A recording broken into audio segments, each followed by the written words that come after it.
from weather to chemistry. So machine learning entered all of our lives and all aspects of them, and chemistry was not left untouched. There are many ways in which machine learning is used in chemistry. The ultimate goal is often to bypass the most costly parts of the computations when we want to predict the properties and the chemical behavior of molecules and materials. So this is a very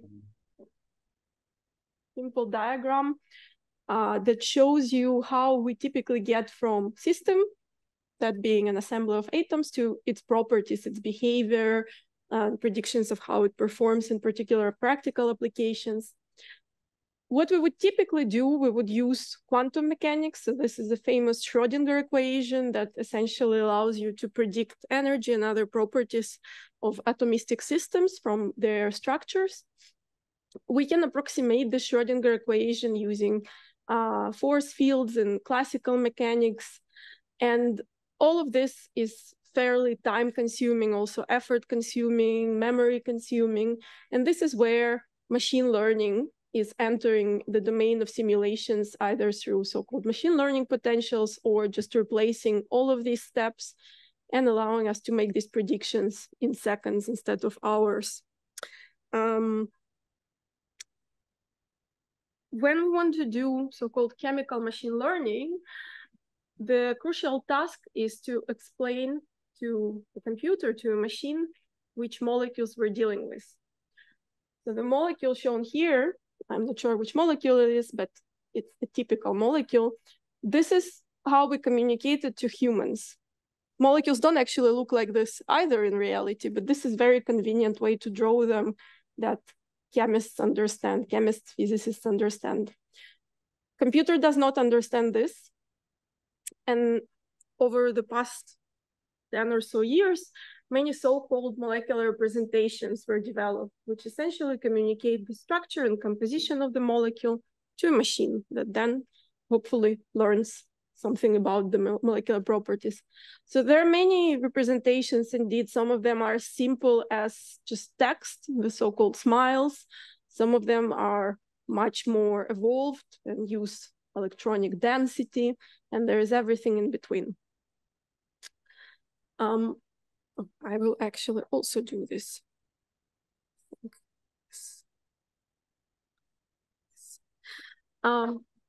It's only now that this is becoming important anyway. The so-called injectivity violation is a situation where you have two molecules which structurally are the same. They are made of the same atoms connected in the same manner in space.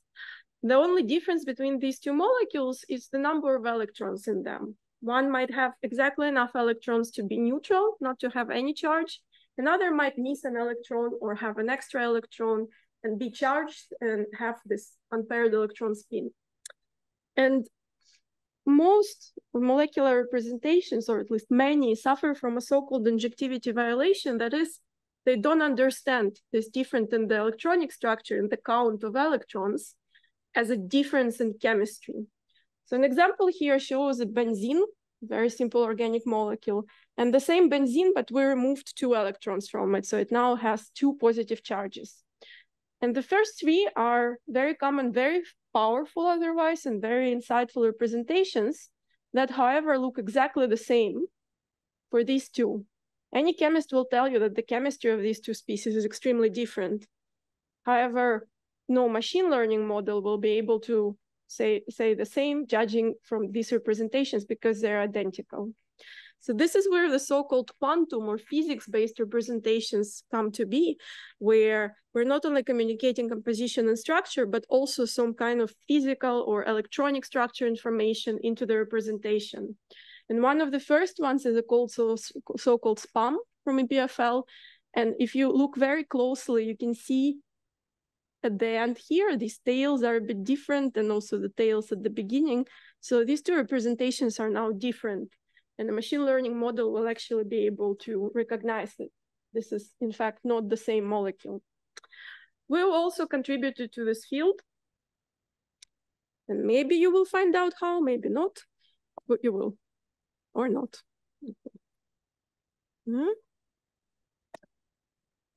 Okay, you know, this is, oh, finally. I was worried it got frozen. No. We developed a so-called representation that's called the so-called MAUC representation, which stands for matrix of orthogonalized molecular orbitals. Probably means nothing for most of you, but that's not so important. It's a technicality. I hope that all of you can see that these two matrix visualizations are different. So this representation is able to distinguish between these two otherwise very similar molecules. And if we do machine learning with this representation, we indeed observe this benefit of infusing more physics, more quantum electronic structure information. So these are what in machine learning everyone always looks at, the so-called learning curves. The three different plots correspond to different data sets. These are just data sets of different types of chemical molecules, also detail that's not so important. This is the error, the mean absolute error, how well the model performs in predictions, and this is how many molecules we need to show to the model before it can produce reliable predictions.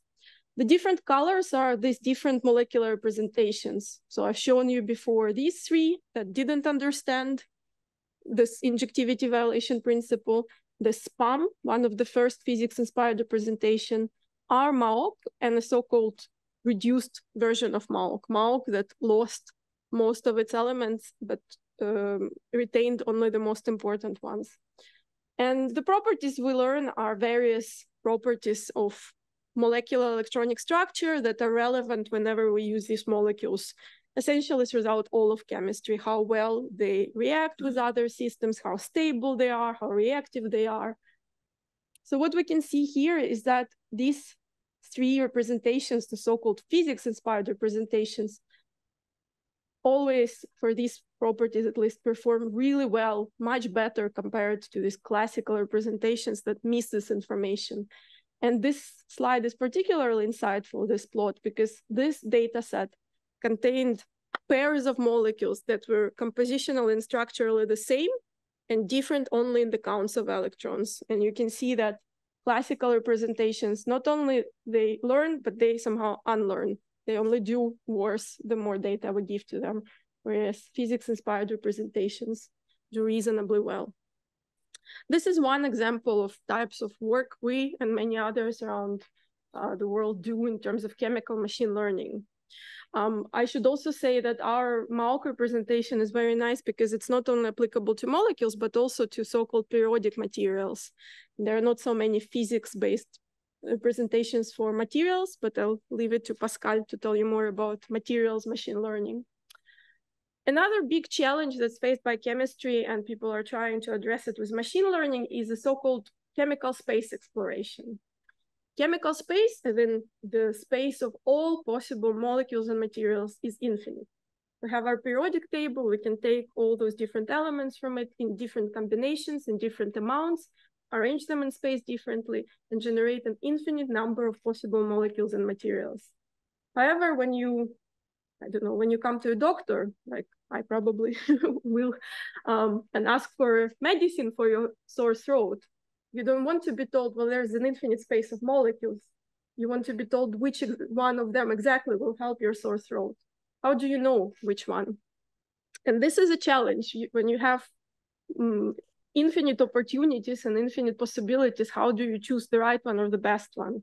So there are various approaches of connecting the structural space, the chemical space, to the property space. In this case, the therapeutic activity of a given drug molecule, and various ways of exploring, mapping the real chemical space to the latent space of properties, and then going back, molecular engineering, the right candidates. And I will also showcase a few examples of how we approach it in our research group. So this is an example of types of molecules we like in our group. These molecules have lots of rings in them. They're reasonably big. The gray balls here are carbon atoms, and actually this here is a so-called graphene nanoflake. Graphene is one of the hype materials that people talk about a lot. And I have a brilliant PhD student in my group, Steve, who really likes putting these blue balls in these graphenes. They're called nitrogen atoms. So he likes to dope various polycyclic molecules with nitrogen. And again, as I said, there is infinite number of these molecules you can create. In just a quick afternoon of running an algorithm called Ganna, it's a pure coincidence that my name is also Ganna. Steve generated 10,500 of these so-called N-heteropolycycles. So these polycyclic molecules with nitrogens. And Steve could have left it running for more and generated more and more of these species. So how then do you explore this infinite chemical space of these specific molecules, or actually of all molecules and materials? One tool that we are working on is based on the notion that molecules can be thought of as Lego. You know, don't let a singular scientific presentation go without a Lego reference. Pascal, I hope you also. So molecules are made of atoms or of smaller molecules, and this is how we like to think about them. So we look at this big, this is working less and less, at this big complicated molecules, but it still has these rings in it. And we look at it through a filter, like as if it's colored, and we look through the filter glasses, and we look how many of these types of building blocks it has. And then we continue doing this with other types of building blocks, and we record how many of those we find in such a molecule. Another type of building block, another type of building block. So this drawn here, it's actually this unit here. So there's one of them. And we go through many of these types of building blocks, and we represent our molecule as this collection of descriptors of the Lego bricks of which it's built, so to say. What it lets us doing is, after some technical transformations that I'm not going to talk about, it lets us understand which building blocks in big complex molecules are responsible for particular properties. So here we're looking at the feature importance, how every structural feature, for example, how many nitrogen atoms are within this particular molecule, impacts its chemical property. And here we again are looking at some fundamental chemical property called homolumo gap. We're looking at how the skeleton, the type of arrangement of the cycles, are they all in line, one after another, or somehow alternating, affects this chemical property.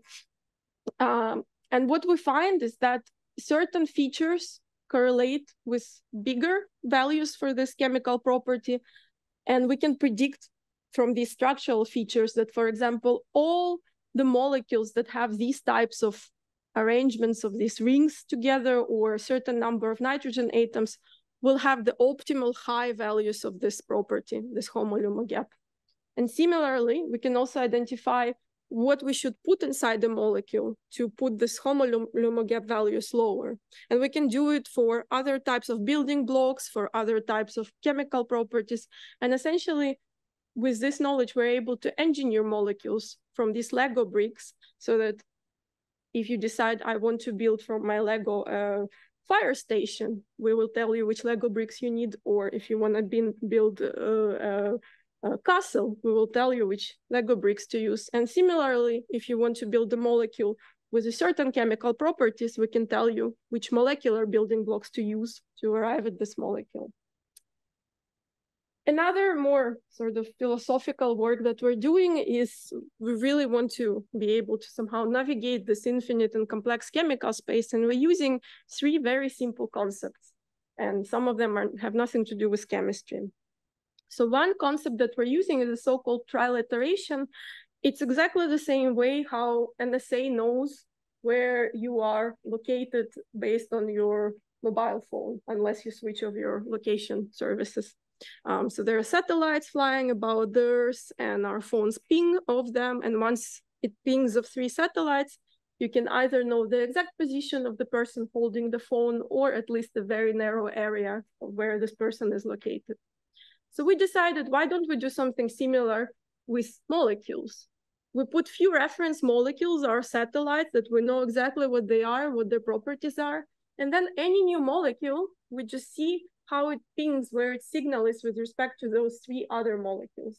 And from that, we see if we can predict the properties of these new molecules. To be able to predict these properties, we're using 2 other concepts. One is probably one of the most fundamental, and as everything fundamentals, very elegant, beautiful, and simple concept that similar compounds, similar chemical compounds have similar properties. This is a leitmotif of most of chemistry. And another concept is the so-called dimensionality reduction, which finds place throughout not chemistry alone, but many other big data tasks. Of course, chemical space is not three-dimensional, it's multi-dimensional. We as humans cannot really fathom more than 3 spatial dimensions and then maybe a color for the 4th dimension.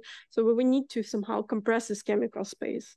So again, I'm gonna now skip my usual 20 slides of how it's technically done, and I will just show you the results. So here we are using machine learning. In this case, it's just a simple kernel ridge regression to predict, again, various fundamental chemical properties for a set of just over 6,000 of various molecules from a data set. So the different columns here are the properties. The different rows are various, again, representations that I've shown you before, our MAUC, but it's not so important what representation. The values here are, again, mean absolute error. So how good do we learn? So this is if we learn from just these typical representations. So for this data set, you will have as your input learning data, of course, all the properties, and also each molecule will be out of this 6,100 will be described with either an array or a matrix of thousands of elements long. So typical MAUC would be, well, PC3 MAUC is smaller, but all of these, every molecule will have thousands of numbers describing it. And this is where we arrive in terms of accuracy. Now, with this combination of multilateration, with this satellite molecules, similarity principle, and dimensionality reduction, we came up with a representation that describes every molecule with 1, 2, 3 numbers. So here we're learning from thousands of numbers per molecule. Now, what do we get if we learn for every molecule being described with a couple of numbers at most? The colors here tell you if we do better than if we had the full information or worse. And you can see that we actually get better performance when all we show to machine learning model is a couple of numbers per molecule instead of thousands of numbers per molecule. So it's a way to reduce the dimensionality, not only of chemical space, but also of the representation space. And we've shown this for many other data sets, and also not just for chemistry, but for also types of data. When you don't need to use thousands of numbers, but just 2 or 3, you also can do things faster and with less memory.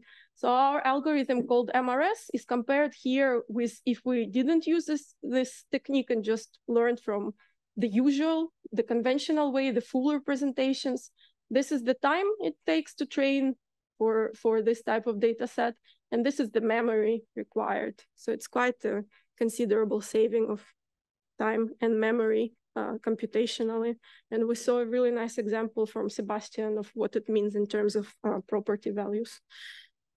So just to summarize, in the group, we are developing new types of representations, essentially to communicate the chemical information to computers and get them to predict the properties for us. And this way, we're hopeful to be like this astronaut to explore the chemical space without being completely lost and overwhelmed in it. So I would like to thank my group, and especially Steve, who done all the work in this presentation, and of course, all of you for your attention.